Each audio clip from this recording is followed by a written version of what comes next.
the name which reflects the patriotism, the name which is the reflection of the Indian soul, the name which plays the melodious music of nationality on every heart of every Indian. The name is none other than Modi, Shri Narendra Modi, the Prime Minister of our great nation, a great leader for a great country. May I now request Shri Narendra Modi ji to give away his valuable message on this historic occasion. ఆ దివ్య సందేశాన్ని పూజ్యులు పెద్దలు వెంకయ్య నాయుడు గారు తెలుగులో అనువదిస్తారు. प्रिय मैना सदोरा, प्रिय मैना सोदारा, सोदारी, मानुसारा,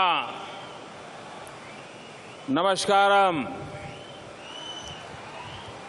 అందరికీ విజయాదశమి శుభాకాంక్షలు.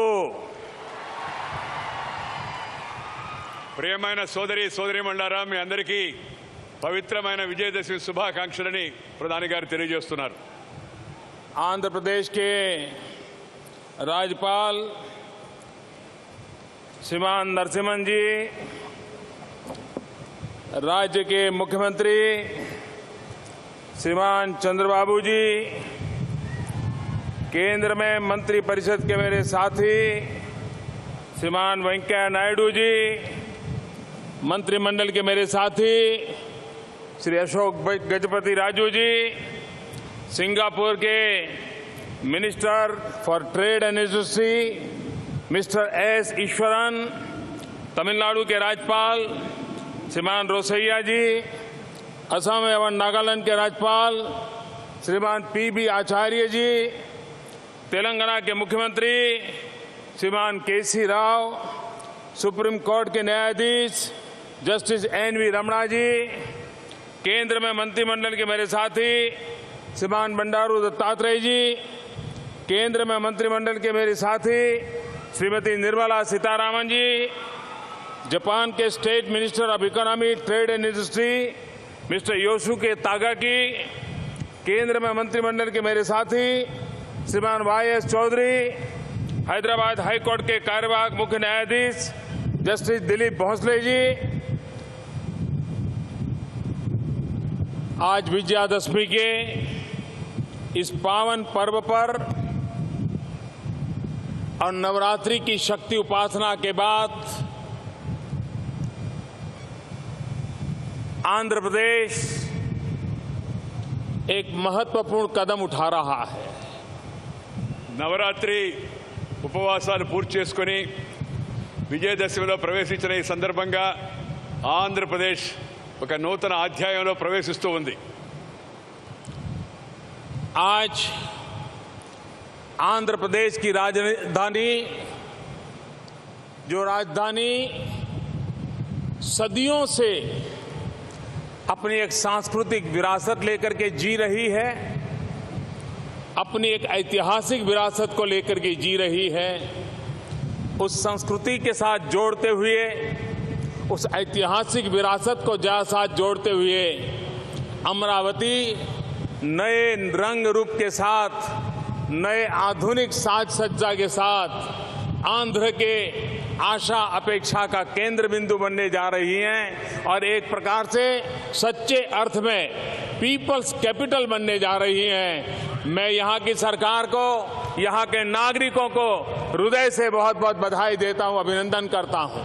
శతాబ్దాల యొక్క చరిత్ర కలిగి, వారసత్వం కలిగి, సంస్కృతిని కలిగి వాటన్నింటినీ గుర్తు చేసే విధంగా ఇవాళ ఆంధ్రప్రదేశ్లో కొత్త రాజధాని అన్ని రకాల సాంకేతిక హంగులతో, చారిత్రాత్మక నేపథ్యంతో ప్రజా రాజధానిగా ఈ యొక్క అమరావతి ఏర్పడుతున్న సందర్భంగా నేను అందరికీ శుభాకాంక్షలు తెలియజేస్తూ ఉన్నాను.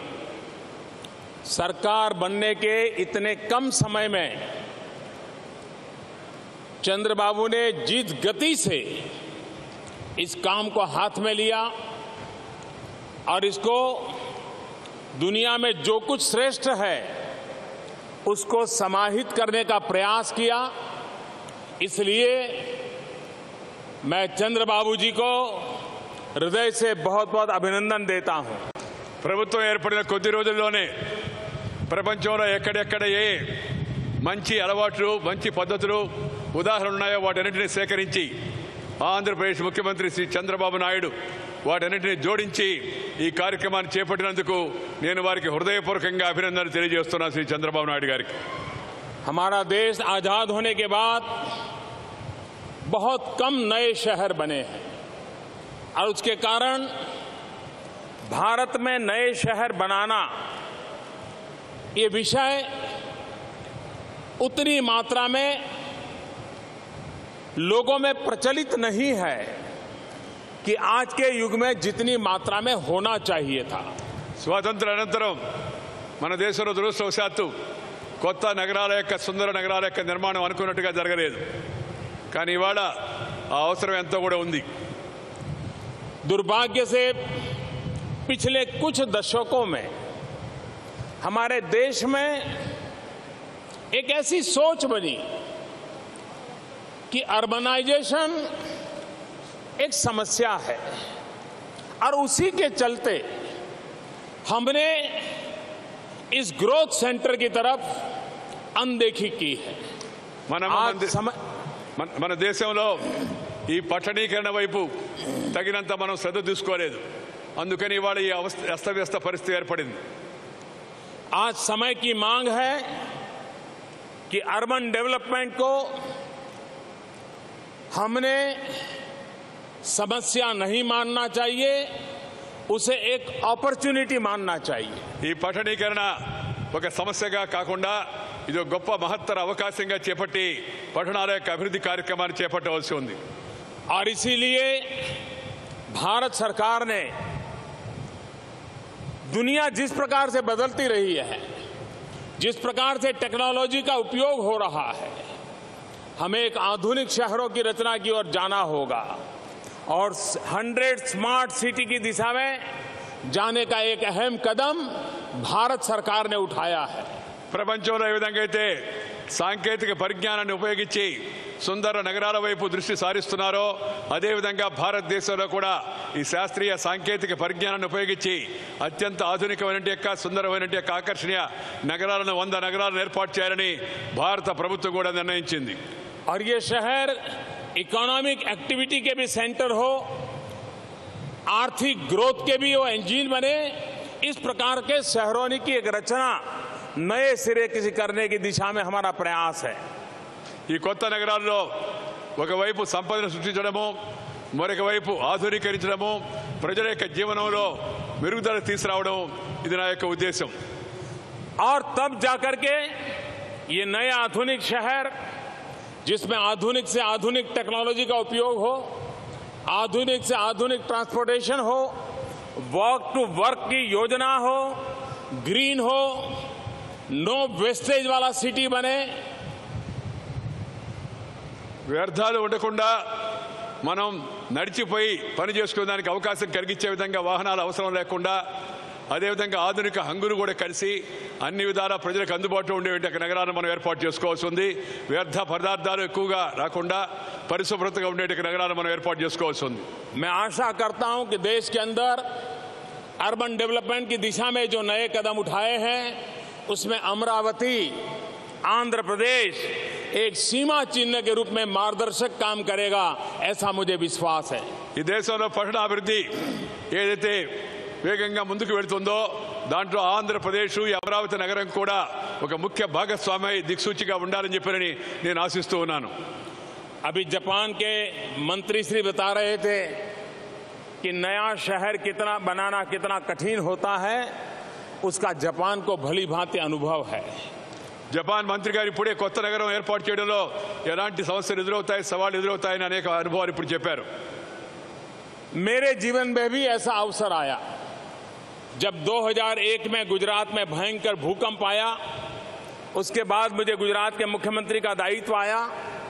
पूरा कच्छ जिला हमारा और अन्य जिलों के महत्वपूर्ण शहर एक प्रकार से ध्वस्त हो चुके थे। हमारे सामने बड़ी चुनौती थी उन सभी गांवों को, शहरों को खड़ा करना। నా జీవితంలో కూడా అలాంటి సవాలు అనుభవం ఎదురైంది। 2001లో భయంకరమైన భూకంపం కచ్లో గుజరాత్లో వచ్చినప్పుడు ఆ తర్వాత ముఖ్యమంత్రిగా బాధ్యత చేపట్టే బాధ్యత నాపై వచ్చింది. దాన్ని మొత్తం అంతా విధ్వంసం ఆ ప్రాంతాన్ని అంతా తిరిగి పునర్నిర్మాణం చేయడం అవుతుందో అది ఒక పెద్ద సవాలుగా స్వీకరించడం జరిగింది.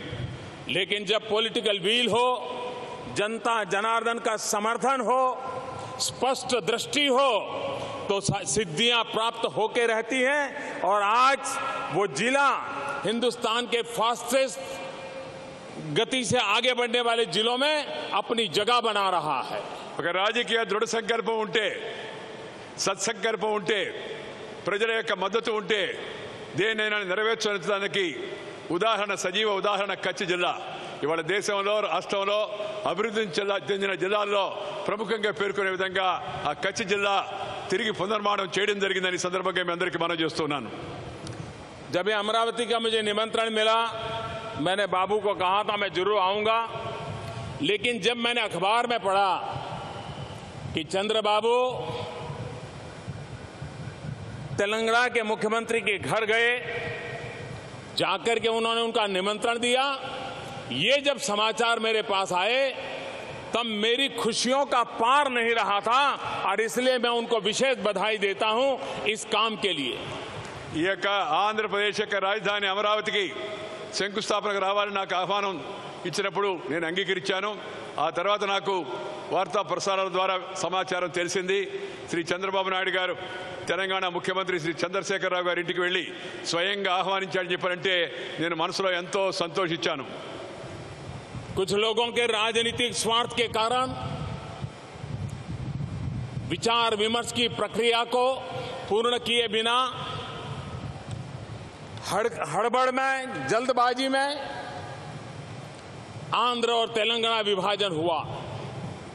రాజకీయ కారణాలతో సరైన యొక్క ఆలోచనలు చేయకుండా, పరిపక్వతతో భవిష్యత్తు గురించి ఆలోచించకుండా ఆ రోజు తొందరపాటుతో రాష్ట్ర విభజన ఆంధ్ర తెలంగాణగా ఏర్పాటు చేశారు నాటి పాలకులు. लेकिन इस सारी प्रक्रिया में जो निर्दोष लोगों को जान गंवानी पड़ी, संपत्ति का अपरंपार नुकसान हुआ, उसकी पीड़ा मुझे आज भी है. ఆ సందర్భంగా రెండు ప్రాంతాల్లో అమాయక జనం యొక్క ప్రాణాలు పోవడం, కొంత ఆస్తులు ధ్వంసం కావడం అవన్నీ కూడా నా మనసును ఎంతో కలిచివేశాయి. अंग्रेजों ने कुछ ऐसी चीजें छोड़ करके गए कि उसके कारण आज भी हमारे देश में कभी न कभी कोई न कोई तनाव पैदा होता है. ఇంగ్లీష్ వాళ్ళు పోతూ పోతూ కొన్ని అలాంటి ఆలోచనలు వదిలిపెట్టిపోయారు. వాటి కారణంగా మన దేశంలో కూడా అప్పుడప్పుడు ఇలాంటి ఉద్రిక్తతలు, వైషమ్యాలు వస్తూ ఉన్నాయి, జరుగుతూ ఉన్నాయి. पिछली सरकार की कुछ ऐसा करके गई है कि जिसके कारण आंध्र और तेलंगाना के बीच हर हमेशा कोई न कोई तनाव के कारण बने रहते हैं. గత ప్రభుత్వం పోతూ పోతూ సమస్యలను పరిష్కరించకుండా జటిలం చేసిపోయింది. అందుకని అప్పుడప్పుడు ఆంధ్ర తెలంగాణ మధ్య సమస్యలు కూడా ఏర్పడుతూ ఉన్నాయి. लेकिन अब समय की मांग है कि हम आंध्र और तेलंगाना, चाहे आंध्र हो चाहे तेलंगाना हो, हमारी आत्मा तेलुगु है. ఆంధ్రప్రదేశ్ కానీ తెలంగాణ కానీ మన అందరి యొక్క ఆత్మ, తెలుగువారి అందరి యొక్క ఆత్మ ఒకటే, తెలుగువారి అందరూ ఒకటే, తెలుగువారి ఆత్మ ఒకటే. और इस तेलुगु आत्मा की दो भुजाएं हैं, एक तेलंगाना एक आंध्र, और दोनों इतनी प्रगति करे, दोनों एक दूसरे को इतने पूरक हो कि हिंदुस्तान की शान बढ़ाने में ये हमारी शक्ति बनी रहे. ఈ తెలంగాణ, ఈ ఆంధ్ర రెండు కూడా భుజంగా పనిచేస్తే భారతదేశాన్ని శక్తివంతంగా దేశంగా తయారు చేయాలనే ప్రయత్నం అవుతుందో అది కూడా సంకల్పం సిద్ధిస్తుందనే విశ్వాసం నాకుంది. मुझे विश्वास है कि भारत सरकार ने जो एक स्टार्टअप का अभियान चलाया है, उस स्टार्टअप का सबसे ज्यादा लाभ लेने की किसी की ताकत है तो इस धरती की है. ఈ కేంద్ర ప్రభుత్వం ఏతుందో ఇది కొత్తగా సాంకేతిక పరిజ్ఞానాన్ని పెంచేట స్టార్టప్ అనే కార్యక్రమాన్ని చేపట్టింది. దాన్ని బాగా శక్తివంతంగా చేపట్టగలిగే శక్తి, తాహత్తు ఎక్కడ ఉందంటే ఈ భూమి పైన ఉంది, తెలుగు గడ్డ పైన ఉందని ప్రధానమంత్రి గారు చెప్పారు. आंध्र के लाखों जवान दुनिया के अनेक देशों में प्रोफेशनल्स के नाते अपनी उत्तम जगह बनाई है. మన ఆంధ్ర తెలుగు ప్రజలు, యువకులు ముఖ్యంగా ప్రపంచంలో అనేక చోట్ల వెళ్ళి ప్రముఖమైన స్థానాలు అక్కడ సంపాదించారు, మనకి పేరు తెస్తూ ఉన్నారు. आंध्र प्रदेश जिसके पास ऐसे प्रतिभावान नौजवान हो, बुद्धिमान यूथ हो, वे इनोवेशन के लिए, स्टार्टअप के लिए एक पूरा नया साम्राज्य आंध्र की धरती पर खड़े कर सकते हैं। ఈ ఆంధ్రప్రదేశ్ చెందిన ఈ తెలుగు యువకులు, విద్యావంతులు, విద్యార్థులు వీళ్ళ తెలివి అమోఘమైనది. వీళ్ళందరూ కూడా చొరవ చూపించి ఈ స్టార్టప్ విషయంలో మరింతగా శ్రద్ధ తీసుకుంటే ఇది ఒక నిశ్శబ్ద విప్లవంలాగా ఈ యొక్క ప్రక్రియ ప్రారంభమవుతుంది. దేశానికి, రాష్ట్రానికి మేలు జరుగుతుంది. मुझे विश्वास है कि इसके द्वारा आने वाले दिनों में आंध्र एक नई आर्थिक क्रांति का नेतृत्व करेगा. నాకు పూర్తి విశ్వాసం ఉంది. రాబోయే రోజుల్లో ఒక నవ్య ఆర్థిక క్రాంతిని ఆంధ్రప్రదేశ్ సాధించి పెడుతుందనే విశ్వాసం నాకుంది. ये युवा केंद्रीय आर्थिक क्रांति होगी. యువకులపై ఆధారపడే ఆర్థిక వ్యవస్థ, కేంద్రీకృత వ్యవస్థ రాబోతుంది. जिस देश के पास 800 मिलियन 65 साल से कम आयु की उम्र के नौजवान हो, वो देश नई आर्थिक शक्ति बन सकता है, नई आर्थिक क्रांति कर सकता है. ఏ దేశంలో అయితే 80 కోట్ల మంది ఈ యొక్క 25-40 సంవత్సరాల వయసు వాళ్ళు ఉన్నారో వాళ్ళు ప్రపంచంలో ఆర్థిక శక్తిగా ఎదిగేందుకు వాళ్ళు ముందుకు వెళ్తారనే విషయంలో ఏమాత్రం అనుమానం లేదు. और मुझे विश्वास है कि भले आंध्र और तेलंगाना अलग हुए हो, लेकिन दोनों में आगे बढ़ने की शक्ति है और दोनों एक दूसरे को पूरक बन करके आगे बढ़ने का प्रयास करेंगे. उतना ही दोनों प्रदेशों को लाभ होगा. ఆంధ్రప్రదేశ్ కానీ తెలంగాణ కానీ విడిపోయినప్పటికీ కూడా ఇద్దరు తమ తెలివితేటలను ఉపయోగించి భుజం కలిపి పనిచేస్తే ప్రపంచంలో శక్తివంతంగా ముందుకు వెళ్లే అవకాశం ఉంది. ఆ విధంగా చేస్తారనే విశ్వాసం కూడా నాకుంది. जब अटल बिहारी वाजपेयी जी देश के प्रधानमंत्री थे, तब इस देश में 3 नए राज्य बने थे. 3 राज्यों का विभाजन हुआ था, लेकिन कोई कटुता नहीं थी, कोई संघर्ष नहीं हुआ, कोई लहू नहीं बहे और बाद में भी कोई संकट पैदा नहीं हुआ. मुझे आंध्र और तेलंगाना के बीच में भी वही स्थिति लाने का प्रयास करना है. శ్రీమాన్ అటల్ బిహారీ వాజ్పేయి గారి హయాంలో దేశంలో ఆనాడు 3 కొత్త రాష్ట్రాల నిర్మాణం జరిగింది. ఎలాంటి వైషమ్యాలు కానీ విద్వేషాలు కానీ చెలరేకుండా ఆ 3 రాష్ట్రాలు ఏర్పడ్డాయి, ముందుకు వెళుతూ ఉన్నాయి. నాకు విశ్వాసం ఉంది అదేవిధంగా ఆంధ్రప్రదేశ్, తెలంగాణ రాష్ట్రాలు కూడా కలిసికట్టుగా అభివృద్ధి పదంలో ముందుకు వెళ్తాయని చెప్పిన విశ్వాసం నాకుంది. पिछली सरकार ने बहुत सी ऐसी चीजें की हैं जिसको ठीक करने में हमारी काफी ताकत जा रही है, काफी समय जा रहा है. लेकिन मैं इन दोनों प्रदेशवासियों को विश्वास दिलाना चाहता हूं कि भारत सरकार हर प्रकार से आपके साथ रहेगी और हर संभव सहायता करती रहेगी. గతంలో ప్రభుత్వాలు చిన్న చూపు చూసే రాష్ట్రాలను, కానీ నేను మీకు హామీ ఇవ్వదలుచుకున్నాను. ఈ తెలుగు ప్రజలకు, తెలుగు రాష్ట్రాల రెండింటికి కూడా కావలసిన సంపూర్ణ సహాయ సహకారాలను కేంద్ర ప్రభుత్వం అందిస్తుంది. మిమ్మల్ని కూడా అభివృద్ధి పదంలో ముందుకు తీసుకెళ్లే ప్రయత్నం చేస్తాను, మనం చేస్తున్నాను. भारत सरकार और चंद्रबाबू के बीच में फ्रीक्वेंसी इतनी मैच होती है, काम करने में एक दूसरे को समझने में इतनी सुविधा है और उसके कारण सरकार बनने के बाद जो पहला ध्यान दिया गया वो हमें ह्यूमन रिसोर्स डेवलपमेंट पर दिया है. आंध्र के अंदर ह्यूमन रिसोर्स डेवलपमेंट का एक कैपिटल कैसे बने, उस दिशा में हमने ध्यान केंद्रित किया है. కేంద్ర ప్రభుత్వం, రాష్ట్ర ప్రభుత్వం ఈ రెండింటి మధ్య సరైన సమన్వయం ఉంది. ఏదైతే మానవ ఈ యొక్క మేధస్సు, శక్తి అయితే ఉందో దీన్ని సరిగా ఉపయోగించుకుంటే ఆంధ్రప్రదేశ్ మరింత ముందుకు వెళుతుంది. ఆంధ్రప్రదేశ్లో శ్రీ చంద్రబాబు నాయుడు ఆ దిశలో ముందడుగు కూడా వేశారు. रीऑर्गेनाइजेशन एक्ट के तहत ह्यूमन रिसोर्स डेवलपमेंट को प्राथमिकता देकर के अब तक 11 शैक्षणिक संस्थानों के काम को आगे बढ़ाया गया है. Indian institute of technology IIT, Indian institute of information technology, Indian institute of management, all India institute of medical science NIT, Indian institute of science education and research, central university, petroleum university, ये सारी इकाइयां इतने कम समय में खड़ी करने की दिशा में अहम कदम उठा लिए गए हैं. మానవ వనరుల యొక్క అభివృద్ధికి ఇక్కడ అపారమైన అవకాశం ఉందని గుర్తించి రాష్ట్ర విభజన సందర్భంగా ఏవైతే సంస్థల గురించి పేర్కొన్నారో ఆ సంస్థలన్నిటి కూడా అనతి కాలంలోనే వాటిని మంజూరు చేయడం జరిగింది, వాటిని ప్రారంభించడం జరిగింది. అది ఇండియన్ ఇన్స్టిట్యూట్ టెక్నాలజీ కావచ్చు, అలాగే IIIT కావచ్చు, IESR కావచ్చు, లేకపోతే ఇండియన్ ఇన్స్టిట్యూట్ ఆఫ్ మేనేజ్మెంట్ కావచ్చు, లేకపోతే ఆల్ ఇండియా మెడికల్ ఇన్స్టిట్యూట్ కావచ్చు, లేకపోతే పెట్రోలియం యూనివర్సిటీ కావచ్చు, లేకపోతే ఇతరత్ర పరిశోధనా సంస్థలు కావచ్చు, ఏవైతే పేర్కొన్నామో వాటన్నిటిని కూడా మంజూరు చేయడము, శీఘ్రగతిన వాటిని ప్రారంభించడం చేయడము, దానివల్ల ప్రజలకు యువకులకు అవకాశం లభించే విధంగా చూడడం కూడా జరిగింది. प्रजा के इस राजधानी जब बन रही है तब आप लोग अपने अपने गांव से पवित्र माटी और पानी लाए हैं और आपने सच्चे अर्थ में इसको प्रजा की पाटनगरी बनाने की दिशा में एक सफल आयोजन किया है. మీరు ఈ కొత్త రాజధాని ఏర్పడేటప్పుడు మీ గ్రామాల నుంచి కొంత మట్టిని సేకరించి ఒక విజయవంతమైన రాజధానిగా దీన్ని ఏర్పాటు చేసే కోసం అని చెప్పి చొరవ చూపించారు. जब मुझे इस योजना का पता चला और आज मैं आ रहा था तो मुझे भी विचार आया. ఈ విషయం నాకు ఎప్పుడైతే తెలిసిందో, ఈ సమాచారం తెలిసిన తర్వాత నాకు కూడా అలాంటి ఆలోచన వచ్చింది. और मैं भी माटी और पानी साथ लेकर के आया. నేను కూడా మట్టిని మరియు నీరుని తీసుకొని తోడుగా ఢిల్లీ నుంచి ఇక్కడికి వచ్చాను కొత్త రాజధాని కోసం అని చెప్పని. मैं माटी लाया हूं, भारत के लोकतंत्र का मंदिर संसद के परिसर में से माटी लाया हूं और पानी यमुना जी नदी में से लाया हूं. और यमुना जी हमारे देश में कोई भी नदी ये सिर्फ नदी नहीं होती है, हमारे देश में नदी एक संस्कृति होती है. మన యొక్క పార్లమెంటు ప్రజా మందిరం ఏతుందో ఆ భారత పార్లమెంట్ యొక్క ప్రాంగణంలో మట్టిని సేకరించి దాన్ని అమరావతి రాజధాని కోసం తీసుకొచ్చాను.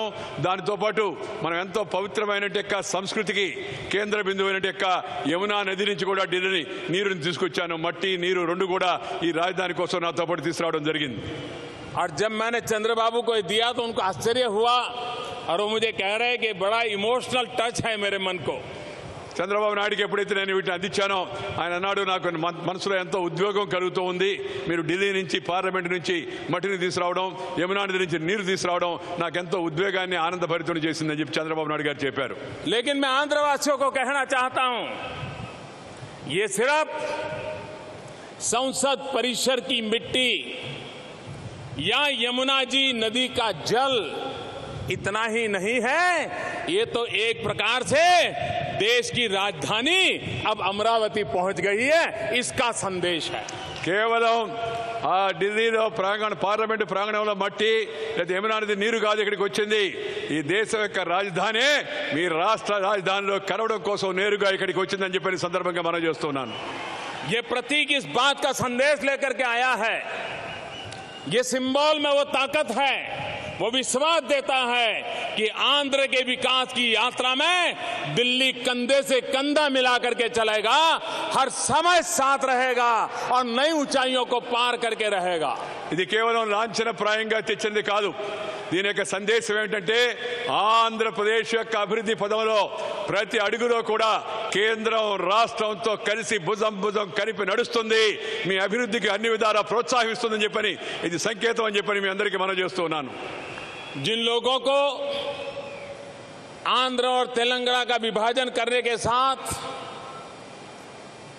एक हमेशा की समस्या के बीज बोने का इरादा रहा है, वे आज भी विष पैदा करने के लिए उसमें खाद डाल रहे हैं.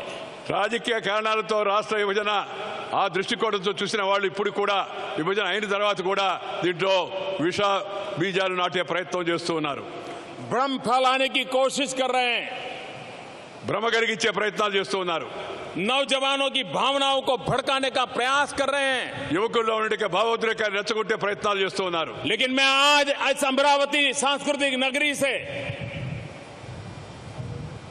आज इस अमरावती सांस्कृतिक नगरी से मैं आंध्रवासियों को विश्वास दिलाना चाहता हूं कि रीऑर्गेनाइजेशन एक्ट के अंदर जो भी बातें कही गई हैं उसको लेटर एंड स्पिरिट के साथ भारत सरकार साथ रहेगी, लागू करेगी, ये मैं विश्वास दिलाने आया हूं. ఈ విషం చిమ్మే ప్రయత్నాలు చేస్తున్న సందర్భంగా నేను ఆంధ్రప్రదేశ్ ప్రజానికానికి ముఖ్యంగా యువకులకు చెప్పదలుచుకున్నాను. రాష్ట్ర విభజన చట్టంలో పేర్కొన్న ప్రతి ఒక్క అంశాన్ని కూడా అక్షర సహా తూచా తప్పకుండా 100% దాన్ని అమలు చేసి చూపిస్తామని చెప్పని ఈ అమరావతి నగరం యొక్క సాక్షిగా నేను మీ అందరికీ కూడా హామీ ఇస్తూ ఉన్నాను. आप विश्वास रखिए, चंद्रबाबू और नरेंद्र मोदी की जोड़ी जो बातें तय हुई है उसको साकार करके रहेगी, समय सीमा में साकार करके रहेगी और आंध्र के सपनों को पूरा करके रहेगी. मेरे साथ बोलिए, भारत माता की, भारत माता की, भारत माता की जय हो. बहुत बहुत धन्यवाद. కేంద్ర ప్రభుత్వంలో నరేంద్ర మోడీ ప్రభుత్వం, రాష్ట్రంలోని చంద్రబాబు నాయుడు ప్రభుత్వం, మోడీ యొక్క బాబు యొక్క జోడీ ఏవైతే మీ యొక్క అభివృద్ధి పదంలో మీ కళ్ళున్నాయో వాటన్నిటిని కూడా శాతం సాకారం చేసి చూపిస్తాము, అవన్నీ కూడా నెరవేరుస్తామని చెప్పని మీ అందరికీ కూడా ఈ సందర్భంగా నేను హామీ ఇస్తూ ఉన్నాను. వారితో కూడా కలిసి అందరూ కూడా భారత్ మాతకి జయ అని చెప్పి నినాదం ఇచ్చారు. మనం అందరం కూడా దానికి స్పందించాం. అందరూ ఒకసారి నినాదం ఇవ్వండి, భారత్ మాతాకి, భారత్ మాతాకి. గట్టిగా ఢిల్లీ దాకా వినపడాలి, భారత్ మాతాకి, భారత్ మాతాకి.